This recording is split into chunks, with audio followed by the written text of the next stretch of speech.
The unsurpassed, penetrating and perfect truth is seldom met with, even in 100,000 myriad kalpas. Now we can see and hear it, we can remember and accept it. I vow to make the Buddha's truth one with myself. Homage to the Buddha, homage to the Dharma, homage to the Sangha.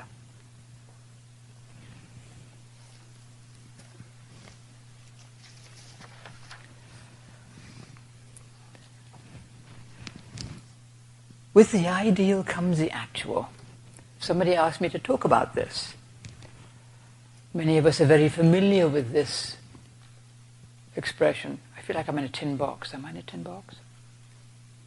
Maybe that sounds better. Is that better? Yeah, thank you. This is a line from the Sandokai that we recite often at morning service. With the ideal comes the actual like a box or with its lid. With the ideal comes the actual like two arrows in mid-air that meet. And then it says, completely understand herein the basic truth within these words. So it's important, the basic truth here. With the ideal comes the actual. Well, sometimes we see this in a somewhat humorous light, We're trying to do something and it doesn't work out as we'd hoped. With the ideal comes the actual,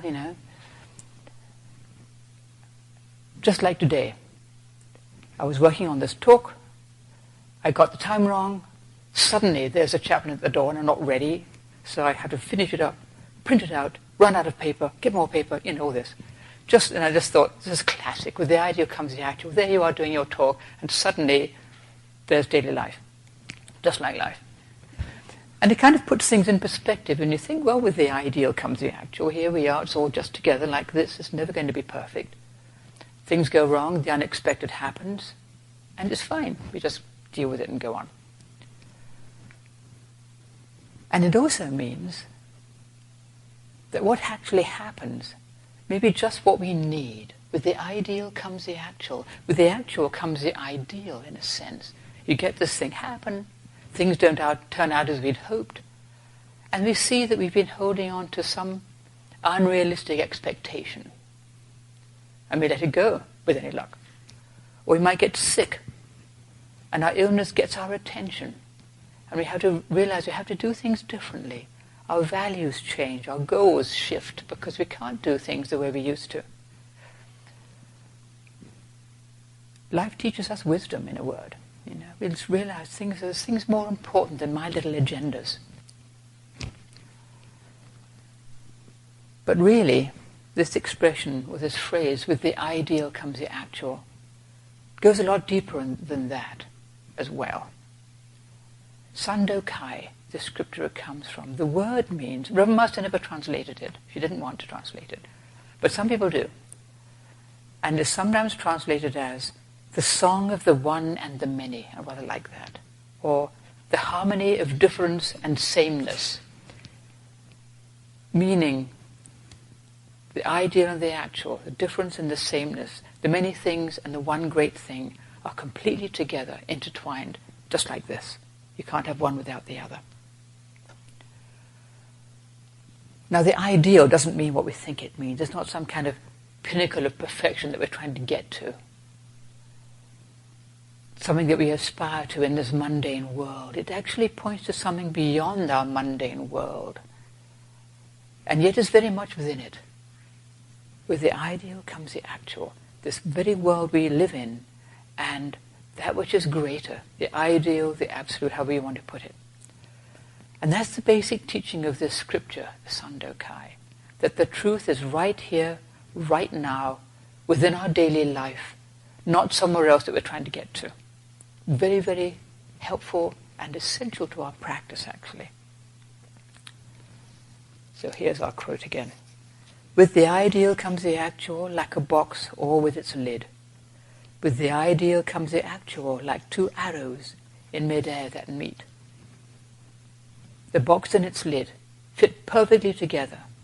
You need both to have a box that contains things and they don't all just fall out and get lost. The box with its lid. Both needed together. If you had just the box with no lid, well, it'd be all right, but it's not the same as having something you can cover it up with. And the lid itself, without a box, is not going to do much good. two arrows meeting in midair.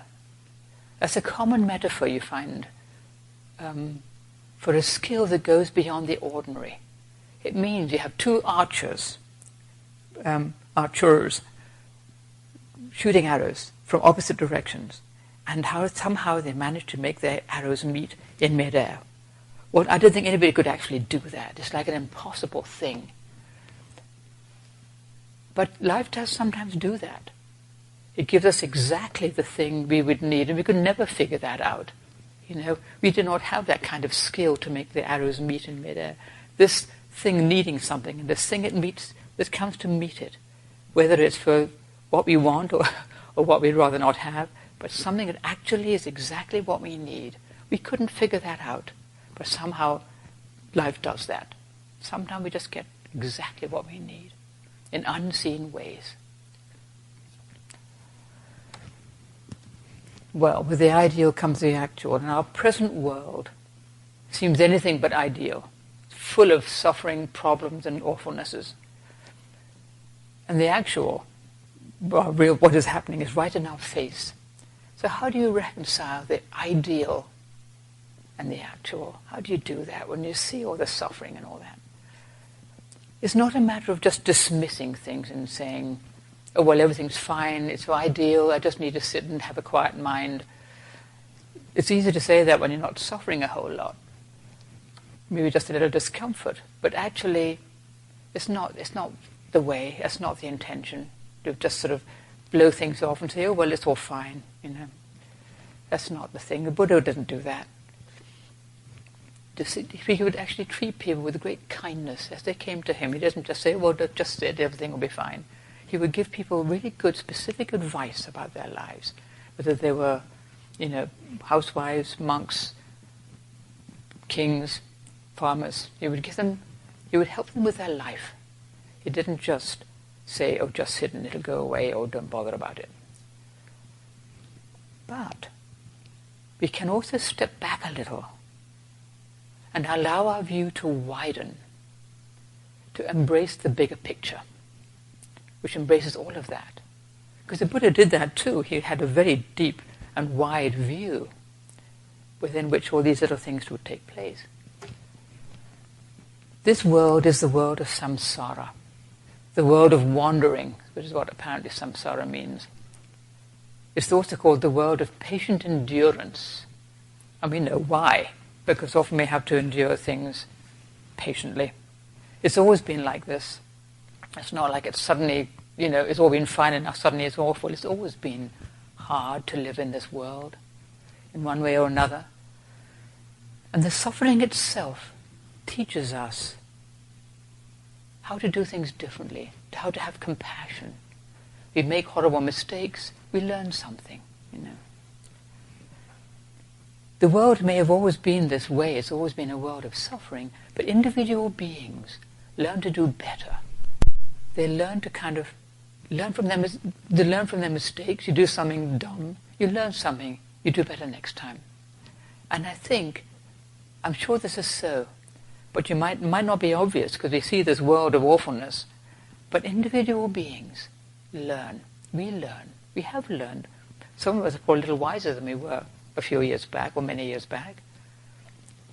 We learn compassion. We learn wisdom. It might take a long time. We might keep sliding back and make mistakes.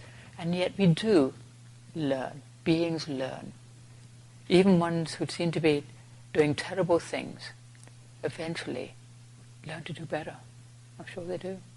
The suffering itself teaches us. You're not a happy person if you're going around slaughtering people. You're really not. And eventually you have to think, what am I doing? Even if you have some ideal you're trying to live up to, or something you think is great, some great cause, it's not right.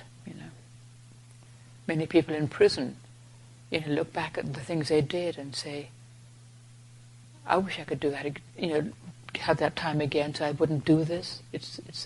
They learn something. They can actually be kind to others too and help them not to fall into those ways. Not everybody, but people do, and I think everybody eventually learns. Because suffering does teach us. In our own lives we see this. We made mistakes, we've caused suffering, and we learn to do better. And if you really could see with the eye of Buddha, maybe we could see that actually everything is fine in the ultimate sense. It's not to be dismissive and uncaring of everything's just fine, as I said, but it means sitting still in faith in the midst of all the conditions of our lives and our world. Sitting still in faith in the midst of that. Terrible things are done. Maybe we'll learn something, both as individuals and as a species. Maybe human beings will learn something. You never know, we might learn something. I would hope so, as a species. As individuals we do, I think, but humanity doesn't seem to be doing great. I don't know. The Reverend Master used to say, Ramataji used to say, sometimes the sanity level in the world goes down. She was thinking of World War II. And then it comes back up again. Things don't stay the same, they change. The pendulum goes back and forth.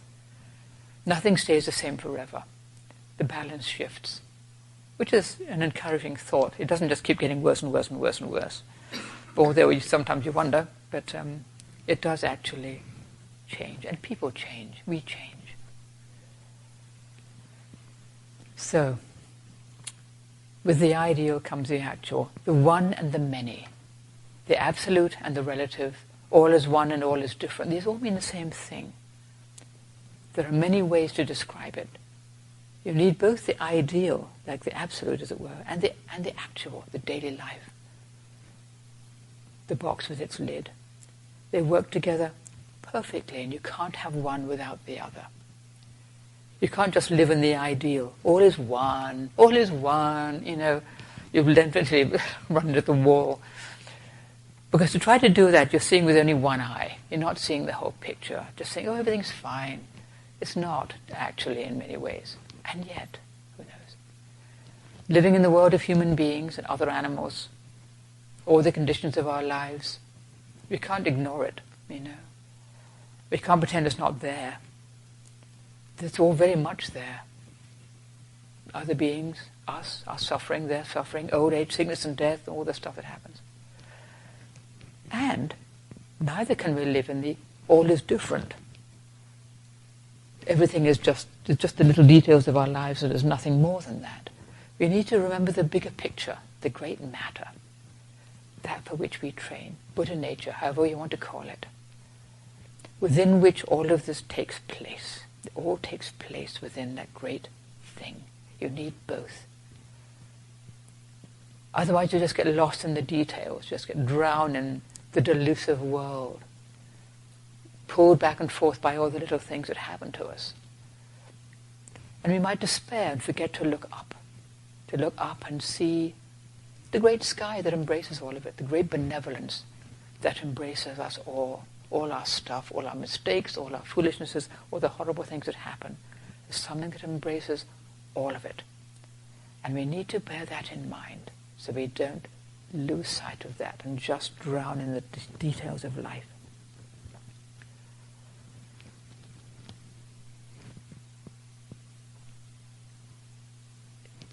Nowadays it seems there's an awful lot of talk about Buddhism not really being a religion, secular Buddhism.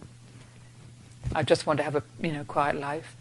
As one of our dear monks said, our job is to learn to awaken from the dream, not just to make a nicer dream.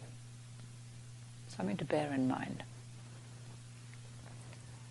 To remember the great benevolence, the great matter that permeates everything and embraces everything. Not to lose sight of that no matter how bad things may seem to be, because it is all right there together. And this truth embraces everything. The harmony of the one and the many. All is one and all is different. It's vital. It's the fabric of our life, actually. The ideal and the actual, completely together. This is our very life. This ideal and the actual, the all is one and the all is different, all of it. And as the scripture says, completely understand herein the basic truth within these words, because they're really profound.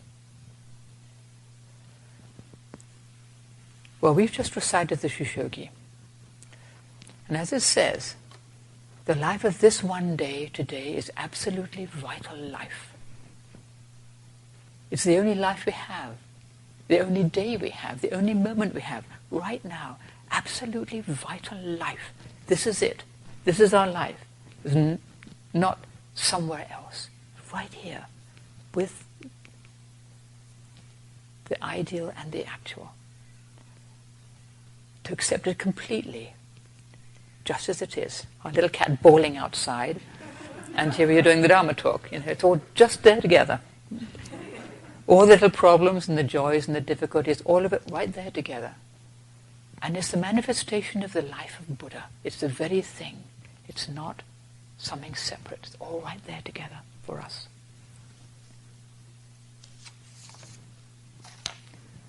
So this is our life of Buddhist practice. Our meditation, our keeping of the precepts, our patient acceptance of things as they are, as we best can, doing the best we can to deal with the many things that come our way, to practice compassion and wisdom in the midst of it all, and at the same time to know that it is all part of the great matter. We and everything that we do, say, think, experience, remember, everything, within this very moment, is all embraced within the great matter, the life of Buddha.